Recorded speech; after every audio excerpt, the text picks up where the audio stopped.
Assalamualaikum warahmatullahi wabarakatuh. Sahabat Fakta, kembali lagi bersama saya Nandi di podcast Persepsi Fakta. Kali ini kita kedatangan narasumber bersama Bapak Muhammad Saiful Basri. Kawan Fakta, narasumber kita, beliau adalah salah satu anggota DPRD Kota Cilegon yang mana merupakan Ketua Komisi 4 DPRD Kota Cilegon.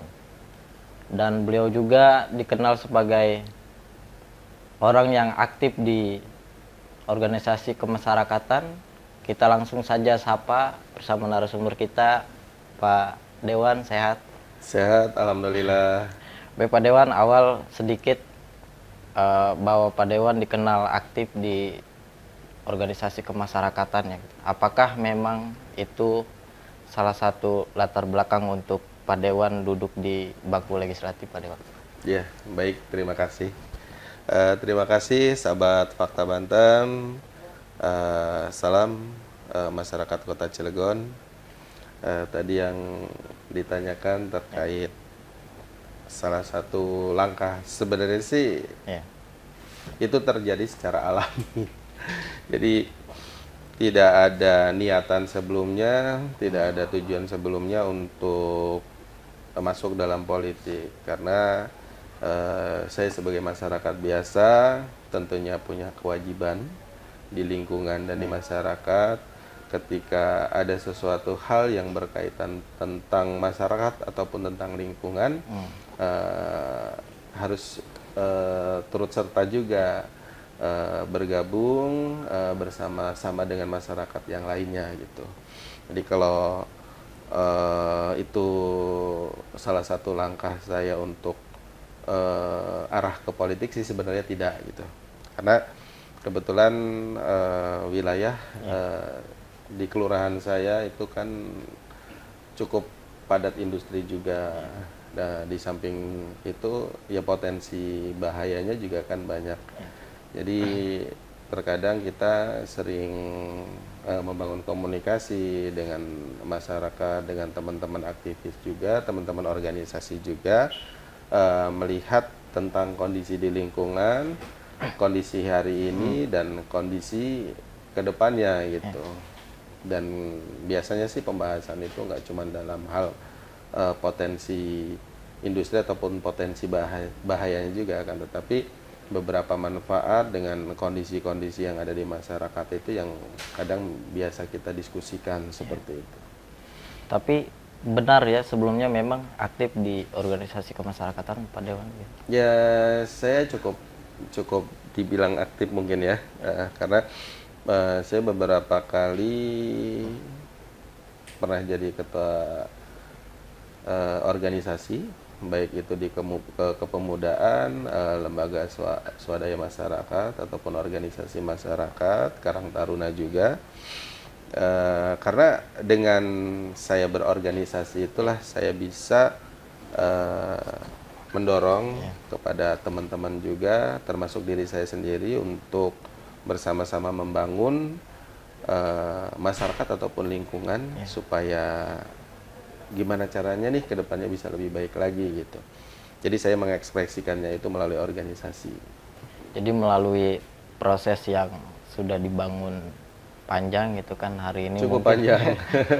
Cukup panjang. Kalau prosesnya cukup panjang gitu. Mungkin hari ini menjadi bekal lah gitu kan Pak Dewan saat ini duduk di legislatif kan begitu. Ya, bisa untuk bekal juga, untuk menyampaikan aspirasi-aspirasi dari masyarakat juga. Dengan saya dikasih kesempatan pada saat kemarin kontestasi di Pileg, punya beban sebenarnya ya, beban dan amanah, karena satu kesempatan menurut saya ketika saya didorong dan dipercaya oleh masyarakat dan sekarang menjadi salah satu wakil rakyat untuk mengawal aspirasi. Seperti itu mungkin. Baik, Pak Dewan, kita coba langsung mengupas gitu kan. Pak Dewan ini kan sekarang sebagai Ketua Komisi 4 begitu kan. Nah, sebenarnya Komisi 4 ini mitra kerjanya OPD mana aja sih, Pak Dewan? Ya, terima kasih.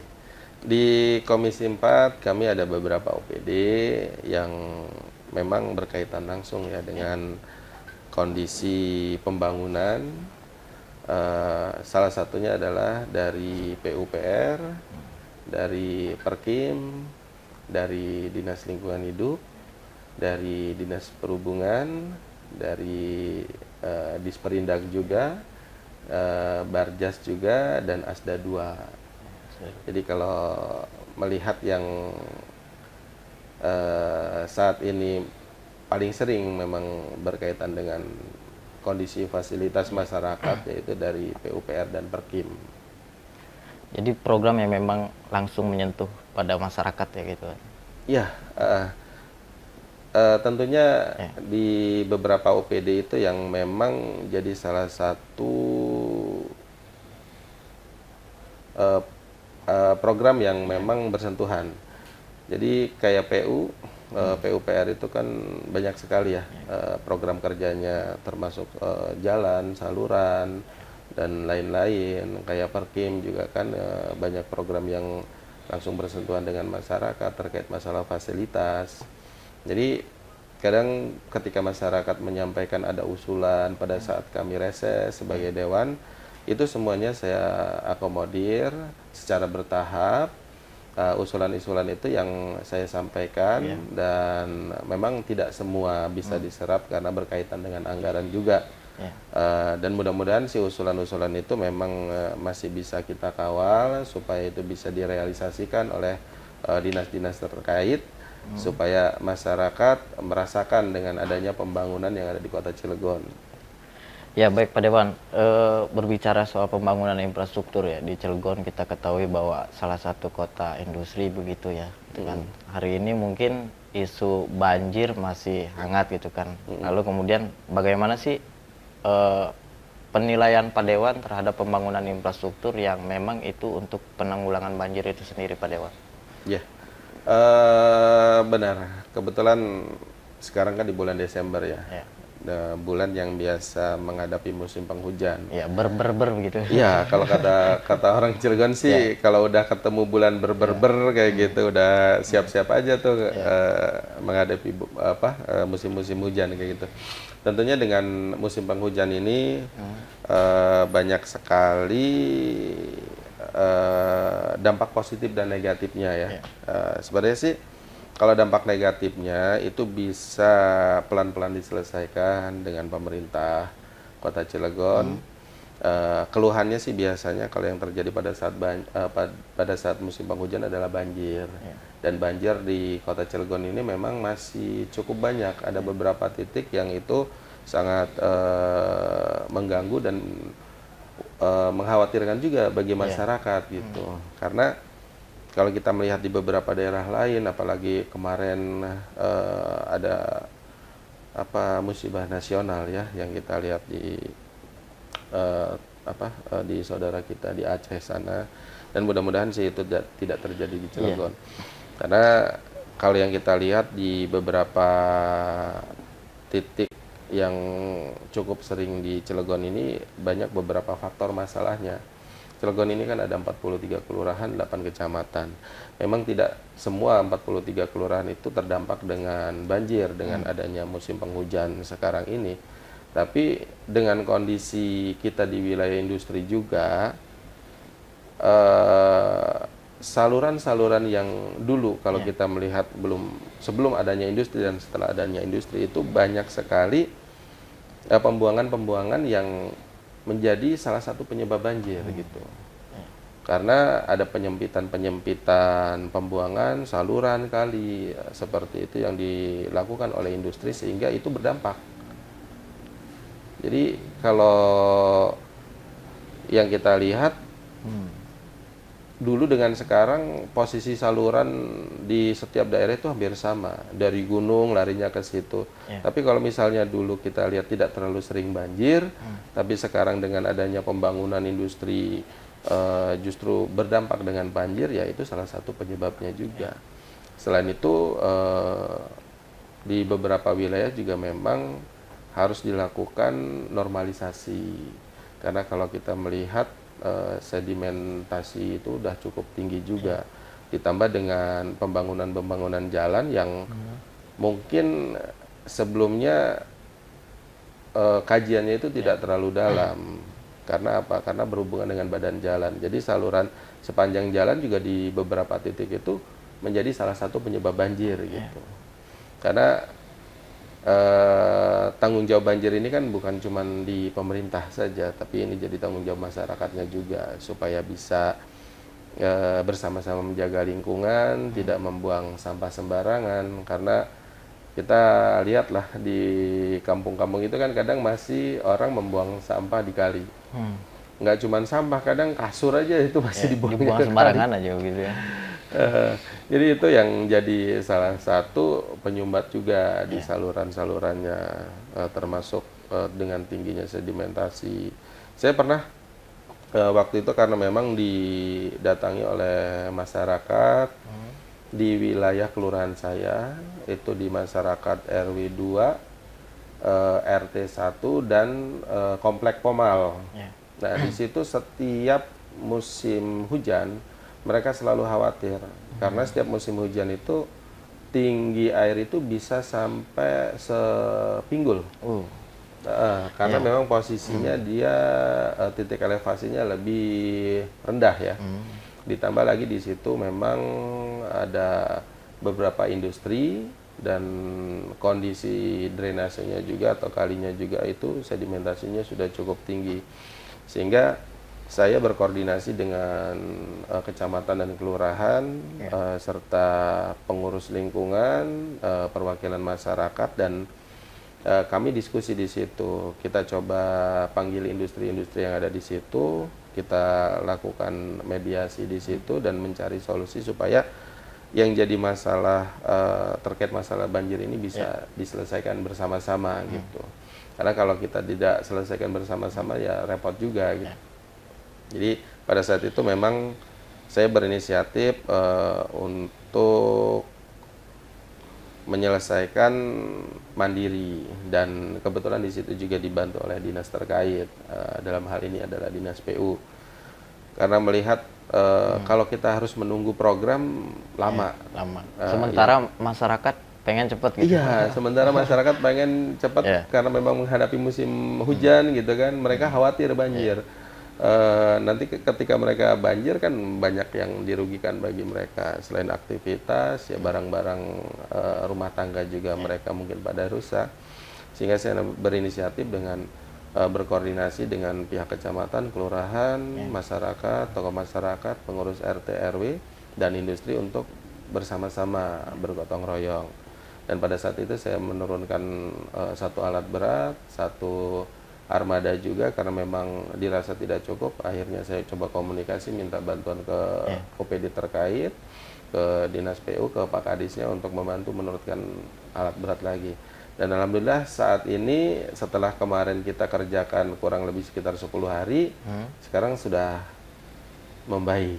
Jadi masyarakat sekitar tidak terlalu khawatir juga ketika ada banjir. Cuman masalahnya kan bukan cuman itu saja gitu, di beberapa tempat lainnya banyak.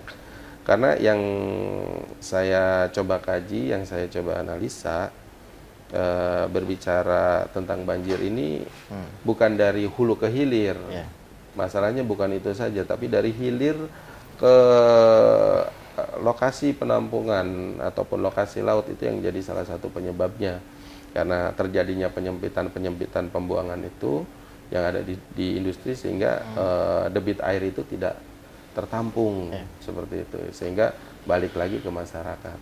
Tadi cukup banyak juga ya titik yang memang itu menyebabkan banjir, tapi kalau menurut Pak Dewan sendiri, daerah mana saja sih yang memang menjadi fokus Pak Dewan gitu kan, bahwa daerah itu cukup rawan banjir lah begitu kira-kira? Kita di Komisi 4 itu kan masing-masing ada perwakilan dapilnya ya, yang cukup sering terjadi banjir sih yang saya terima datanya itu dari Cilegon Cibeber, Ciwandan Citangkil, di Grogol Pulau Merak juga. Tapi kita sama dengan teman-teman Dewan yang ada di Komisi 4 saling berkoordinasi juga untuk ketika ada dampak banjir, informasi dari masyarakat itu supaya kita bisa bahas bersama-sama untuk gimana caranya menyelesaikan dan mengajak dinas terkait juga supaya lebih punya peran aktif, turun ke masyarakat supaya apapun yang disampaikan masyarakat terkait dampak banjir ini bisa bersama-sama kita selesaikan.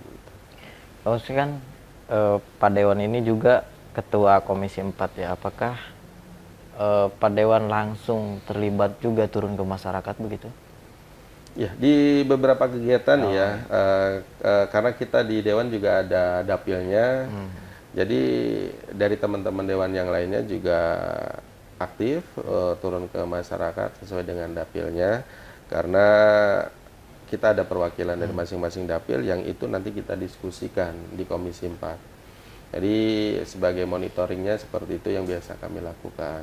Tentunya itu tidak terlepas juga dengan komunikasi kita terhadap dinas-dinas terkait ataupun OPD-OPD terkait. Membangun infrastruktur yang memang itu untuk menanggulangi banjir sendiri kan membutuhkan anggaran yang sangat cukup ya Pak Dewan gitu kan. Kalau menurut Pak Dewan sendiri, apakah Pemkot menggelontorkan anggaran itu sudah cukupkah atau memang minim atau kurang? Kalau kita melihat dengan Inpres nomor 1 di tahun 2025, efisiensi yang dilakukan oleh pemerintah pusat ini kan cukup berpengaruh terhadap kegiatan di setiap daerah. Itu kalau kita berbicara efisiensi, yang dipangkas itu kan cukup besar ya, sehingga terjadi hambatan-hambatan dalam hal menjalankan program dengan adanya efisiensi. Tapi kita kembali, kalau kita melihat dari potensi daerahnya supaya kita bisa menjadi kota yang mandiri juga, harus lebih optimal lagi dari dinas-dinas terkait gitu, dari pemerintah daerahnya juga, karena banyak sekali potensi yang bisa kita optimalkan untuk meningkatkan PAD-nya sehingga kita tidak terlalu bergantung dengan pusat. Karena kalau misalnya kita terlalu bergantung dengan pusat juga ketika ada kebijakan Inpres nomor 1 di tahun 2025, ini kan jadi jadi seperti serangan jantung gitu, kaget. Sedangkan pembiayaan yang sudah dilakukan di setiap tahunnya itu kan sangat besar, tiba-tiba dipangkas sekian persen, dan itu kalau misalnya tidak dilakukan dengan langkah-langkah yang tepat, tidak mencari formulasi terkait pembagian anggarannya, ya kalau selalu mengandalkan itu repot juga gitu di setiap daerah. Makanya mungkin salah satu tujuan dari pemerintah pusat juga dengan memangkas dengan adanya efisiensi ini untuk membangkitkan daerah bisa lebih mandiri lagi, bisa menggali potensi di daerahnya masing-masing. Apalagi kalau kita melihat Cilegon ini kan masuk 4 besar kota terkaya di Indonesia dalam hal investasi, tapi dalam hal PAD di Cilegon itu kecil. Karena pajak semuanya lari ke pusat, walaupun Cilegon ini tergolong industri padat modal, PAD-nya masih benar-benar harus jadi perhatian juga. Karena kebutuhan di Cilegon ini kan masih banyak ya, terutama yang mungkin sifatnya urgensi seperti banjir kayak gini. Karena anggaran untuk perairan itu kan cuma sekitar 1,2% dari PAD-nya, sekitar 28 atau 26 miliar lah. Dan itu dirasa masih cukup, masih sangat kurang, apalagi kalau untuk penanganan banjir itu cuma berapa ratus juta kemarin tuh saya kan. Karena kalau berbicara anggaran harus melihat data juga ya. Dan itu menurut saya masih sangat kurang. Karena di pemerintahan Kota Cilegon itu kan ada beberapa OPD juga, ada program-programnya juga. Tinggal bagaimana kepala daerah bisa memformulasikan dengan berkomunikasi, melakukan rapat terhadap OPD-OPD-nya, mana yang sifatnya urgensi, mana yang tidak terlalu urgensi juga gitu. Karena kalau kita melihat banjir ini adalah salah satu kekhawatiran masyarakat. Tentunya prioritas daripada melakukan pembangunan-pembangunan yang itu tidak terlalu berpengaruh. Itu kan bisa dilakukan dengan tahapan-tahapan selanjutnya. Dengan salah satunya menyelesaikan masalah banjir ini, masyarakat tentunya berharap pemerintah bisa lebih memprioritaskan seperti itu. Maksudnya kan harus lebih berpengaruh gitu kan, yang Pak Dewan sudah awasi gitu kan, yang sudah Pak Dewan pastikan gitu kan, apakah anggaran itu digunakan secara maksimal atau sia-sia, Pak Dewan mungkin? Mungkin gini ya, kalau kita berbicara PAD, kalau setiap kegiatan itu kan melalui kajian-kajian. Tentunya di setiap OPD juga mereka mungkin mengusulkan dengan anggaran yang mereka butuhkan. Akan tetapi pada saat mengusulkan itu kan belum tentu bisa terrealisasikan, karena melihat dengan kemampuan PAD-nya sendiri. Jadi itu yang jadi satu tantangan menurut saya bagi pemerintah Kota Cilegon, untuk tidak terlalu bergantung juga dengan keuangan TKD dari pusat transfer ke daerahnya gitu. Akan tetapi pemerintah Cilegon harus bagaimana bisa mencari satu formulasi, meningkatkan PAD sehingga PAD yang cukup ini bisa untuk membantu di kegiatan-kegiatan OPD seperti itu. Lalu bagaimana sih solusi Pak Dewan untuk mendorong ya agar pembangunan infrastruktur penanggulangan banjir itu secara berkelanjutan, Pak Dewan? Ya, Kota Cilegon ini kan milik kita semua. Pemerintah punya tanggung jawab, masyarakat juga punya tanggung jawab. Jadi kalau kita kepengen Cilegon tidak ada banjir atau mengurangi banjir, dari pemerintah juga harus lebih serius menangani terkait masalah banjir, lebih benar-benar bisa mengkaji dan lebih aktif lagi turun di lapangan, karena informasi itu kan kita bisa dapatkan ketika kita turun langsung ke lapangan, bertemu dengan masyarakat. Kadang kalau cuman kita berdasarkan data, informasi dan laporan, ya belum tentu itu juga sesuai dengan keadaan yang sebenarnya gitu. Termasuk masyarakatnya juga, masyarakat Kota Cilegonnya, supaya kita bisa bersama-sama membangun dengan mulai dari hal kecil, untuk tidak membuang sampah sembarangan, karena dari sampah itulah bisa jadi salah satu penyebab banjir juga. Harapan saya sih dengan beberapa program yang sudah dijalankan, ada beberapa wilayah yang memang jadi perhatian khusus, baik itu wilayah yang dekat dengan industri ataupun perairan saluran drainasenya yang memang sedimennya sudah cukup tinggi gitu. Jadi ketika misalnya normalisasi itu sudah dilakukan, ya masyarakatnya juga harus sama-sama punya tanggung jawab untuk merawat Kota Cilegon ini supaya bisa mengurangi banjir dan tidak ada banjir lagi seperti itu. Ya, maksudnya artinya untuk mengawasi, untuk melihat bahwa pembangunan itu berjalan secara optimal lah begitu, bahwa DPRD tidak bisa kerja sendirian begitu. Iya betul. Butuh. Karena kan fungsi DPRD itu cuma 3. Jadi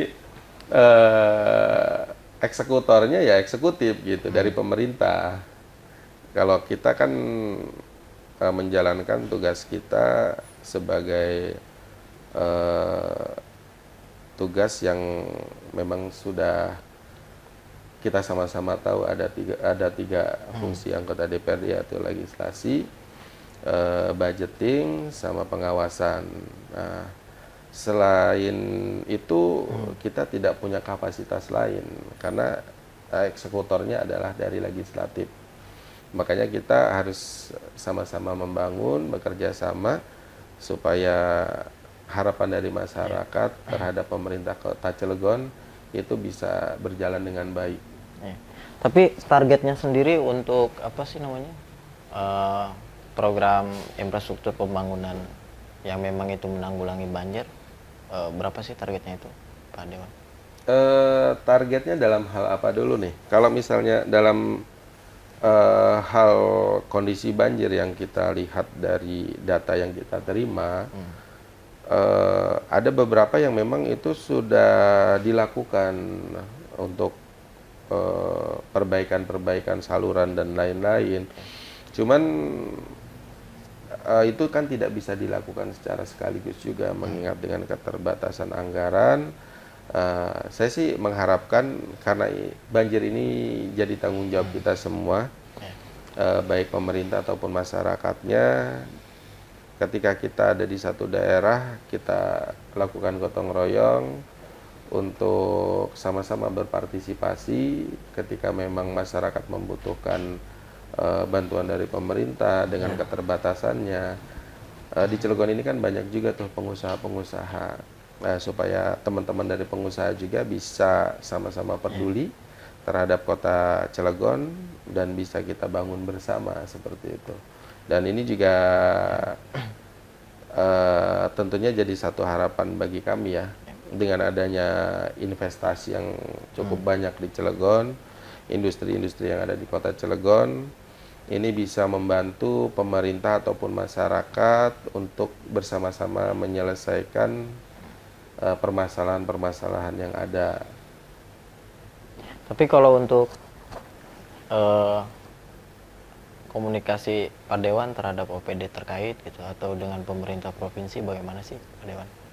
Ya, kalau komunikasi kita terhadap OPD terkait, kita lakukan komunikasi yang cukup intensif. Kenapa? Karena ketika kita dapat aduan dari masyarakat, kita coba bangun komunikasi juga supaya apa yang disampaikan oleh masyarakat itu bisa pelan-pelan terselesaikan. Karena kita juga berhubungan dengan beberapa masalah di titik banjir ini yang berhubungan dengan provinsi juga, dengan jalan provinsi juga dan jalan nasional juga. Jadi kita selama ini bangun komunikasi yang cukup baik bersama-sama untuk bagaimana caranya menyelesaikan ketika ada satu permasalahan yang ada di kota Cilegon. Selama Pak Dewan mungkin sudah mengawasi ya gitu kan pembangunan penanggulangan banjir, apakah Pak Dewan pernah menemukan salah satu temuan gitu kan dalam infrastruktur itu kurang ini kurang itu gitu? Ya. Sejauh ini bagaimana? Tentunya ada kejadian ataupun hal-hal seperti itu. Ya. Karena kadang kita ada satu permasalahan juga ketika misalnya saluran itu dianggap tidak cukup. Jadi kalau misalnya saluran itu dianggap tidak cukup, contohnya lebarnya atau kedalamannya. Kalau kedalamannya kan terjadi sedimentasi, kita bisa normalisasikan. Tapi kalau misalnya ternyata lebarnya itu tidak cukup dengan debit air yang cukup tinggi, itu jadi salah satu masalah juga bagi kami. Karena berhubungan dengan yang satunya masuk badan jalan, yang satunya masuk terhadap tanah milik warga. Tentunya kalau misalnya kita mau memprogramkan untuk melebarkan saluran, itu harus dilakukan pembebasan dulu. Syukur-syukur kalau misalnya memang masyarakatnya mau menghibahkan. Tapi kalau misalnya masyarakatnya minta dibebaskan, nah kembali lagi kepada anggarannya PAD kita cukup apa enggak. Itu salah satu yang memang jadi masalah sih saat ini.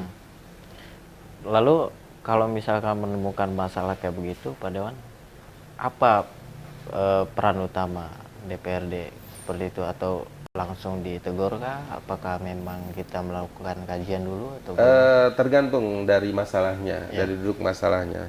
Kalau misalnya masalahnya itu memang dari sisi pembangunan yang tidak sesuai, contohnya dengan tinggi yang harusnya 1,5 meter, ternyata dibangunnya cuma 1,2 meter, itu pasti kita tegur. Bukan cuma bentuknya teguran, akan tetapi kalau misalnya mereka tidak mengikuti sesuai dengan standar yang sudah mereka sepakati, ya itu juga akan kita panggil gitu. Kalau misalnya mereka masih masih tidak mengikuti juga dengan arahan kita panggil dari dinasnya juga untuk pekerjaan ini kalau misalnya memang belum diselesaikan ya nggak usah dibayarkan juga gitu. Cuman permasalahan sih kadang banyak ya yang terjadi di lapangan. Bukan cuman kadang dari kualitasnya, akan tetapi permasalahan-permasalahan yang memang posisi dan lokasinya itu jadi salah satu masalah penyebab banjir juga. Contohnya di beberapa daerah yang memang ternyata itu melewati dari akses jalan. Nah, akses jalan dengan gorong-gorong yang kecil, dengan persimpangan dari saluran itu yang memang ternyata di situ sudah cukup banyak penduduknya. Nah, itu juga yang jadi salah satu hambatannya gitu. Maksudnya apa sih namanya, untuk memastikan bahwa agar pembangunan khususnya penanggulangan banjir ya, begitu tidak masalah, persiapan itu harus dikonsep secara rapih gitu. Dari perencanaan itu DPRD mengawasi gitu, sampai ke akhir pelaksanaan gitu. Ya, kita sesuai dengan tugas fungsi kita di DPRD. Kalau kita berbicara tentang program pembangunannya, kita punya kewajiban untuk mengawasi dari anggaran yang dikeluarkan oleh pemerintah daerah. Termasuk dari sisi pembangunannya pun kita juga punya tanggung jawab dalam hal pengawasannya untuk melihat bangunan itu sudah sesuai layak atau belum, seperti itu. Karena kalau misalnya kita membangun tidak sesuai dengan fungsinya juga kan untuk apa gitu. Tapi yang selama ini pemerintah lakukan, yang saya tahu, usulan pembangunan itu adalah dari masyarakatnya. Jadi kalau misalnya tidak ada usulan dari masyarakatnya, pemerintah juga tidak akan melakukan pembangunan itu, karena anggaran itu akan jadi sia-sia tentunya. Tapi sejauh ini ada nggak sih Pak Dewan masyarakat yang mengadu gitu Pak Dewan gitu, Pak Dewan banjir? Ya, kita sebagai anggota DPRD karena mewakili masyarakat dan kita juga sebagai representasi masyarakat, aspirasi ataupun keluhan itu ya tidak jauh dari kehidupan kita sehari-hari gitu. Bahkan bukan cuma itu, banyak sekali permasalahan-permasalahan yang kadang memang itu di luar tugas pokok fungsi kita, di luar kapasitas kita juga. Akan tetapi dengan beragam masalah yang dikeluhkan atau disampaikan ke kita, tinggal kita sebijak mungkin untuk bisa membantu. Karena kalau misalnya di luar dengan kapasitas kita juga, kita harus berpikir nih bagaimana yang disampaikan oleh masyarakat tentang keinginannya, tentang keluhannya, apa yang diharapkan sebagai bantuannya, seperti itu. Tapi kalau untuk yang berhubungan dengan pemerintahan, itu biasanya kita sampaikan di internal komisi kita untuk coba kita formulasikan supaya masalah tersebut bisa terselesaikan gitu. Saya dari awal mungkin bahwa proses pembangunan khususnya penanggulangan banjir gitu kan, Komisi 4 cukup ekstra gitu kan dalam memastikan hal itu. Nah, mungkin Pak Dewan terakhir, apa sih pesan yang perlu disampaikan kepada masyarakat untuk memastikan bahwa infrastruktur penanggulangan banjir itu berjalan baik, Pak Dewan? Ya, sebelum saya menjawab yang tadi, saya sedikit bercerita. Kita beberapa kali melakukan sidak, karena memang menurut kami permasalahan itu jadi satu sorotan perhatian juga bagi pemerintah, bukan cuma dalam hal banjir, bukan cuma dalam hal pembangunan. Di salah satu mitra OPD kita juga berkaitan dengan pasar, berkaitan juga dengan Dinas Perhubungan, karena memang itu bagian dari wajah Kota Cilegon juga. Jadi di satu permasalahan itu juga berhubungan dengan dampak. Nah, kalau kita berbicara untuk bagaimana memperbaiki, tentunya semuanya harus punya peran ya. Di pasar kita berhubungan dengan sampah, di pasar juga kita berhubungan dengan banjir dan cukup kompleks. Saya melihat di situ pun banyak sekali potensi yang bisa menjadi pendapatan itu. bisa digali potensinya untuk lebih baik lagi gitu. Karena di beberapa mitra OPD kita juga menyampaikan terkait masalah programnya. Jadi kita sih melihat satu permasalahan yang sekarang berdampak dengan banjir ini adalah salah satunya masalah sampah. Sampah.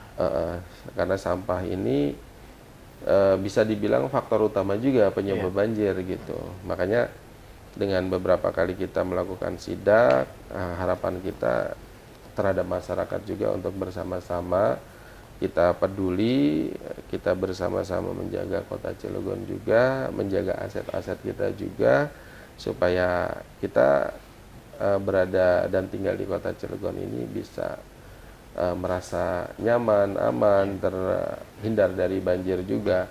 Kalau harapannya, secara harapannya tentunya dengan yang sudah dilakukan terjadi di beberapa tempat, baik itu penyebabnya adalah dari saluran, dari sedimentasi, dari penyempitan lahan yang sudah dilakukan untuk saat ini, yang sudah dirasakan, dan adanya perubahan yang tadinya banjir berkurang ataupun sudah tidak banjir lagi, itu bisa sama-sama dijaga oleh masyarakatnya juga. Dan itu tentunya jadi perhatian juga bagi dinas-dinas terkait. Jangan ketika kita sudah melakukan pembangunan, kita lepas kontrol juga. Satu mungkin pesan terkait masalah banjir, karena kita melihat di Cilegon ini memang saluran yang berhubungan untuk pembuangan masalah banjir ini kan semuanya ada di laut. Jadi kalau kita berbicara tandon-tandon yang kadang ada di setiap wilayah itu juga tidak cukup maksimal untuk menampung debit air, sehingga ketika meluap itu akan menyebabkan banjir. Harapannya sih industri bisa memperhatikan juga terkait masalah dampak lingkungan ketika mereka melakukan satu kegiatan investasi, supaya tidak merugikan untuk masyarakat kota Cilegon, sehingga investasinya dirasakan oleh masyarakat kota Cilegon tapi dampaknya bisa diminimalisir seperti itu. Baik Pak Dewan, karena sebetulnya masih banyak ya yang perlu dipaparkan gitu kan, terutama Komisi 4, salah satu komisi yang memang itu menjawab hak-hak dasar masyarakat gitu kan, hal-hal yang memang dibutuhkan oleh masyarakat gitu kan. Karena memang sudah waktu juga Pak Dewan, terima kasih atas waktunya Pak Dewan, telah berbincang bersama podcast di Fakta Banten. Mungkin kawan Fakta, begitulah mungkin paparan dari narasumber kita. Terima kasih bagi yang sudah menonton. Saya Nandi, wassalamualaikum warahmatullahi wabarakatuh. Waalaikumsalam warahmatullahi wabarakatuh.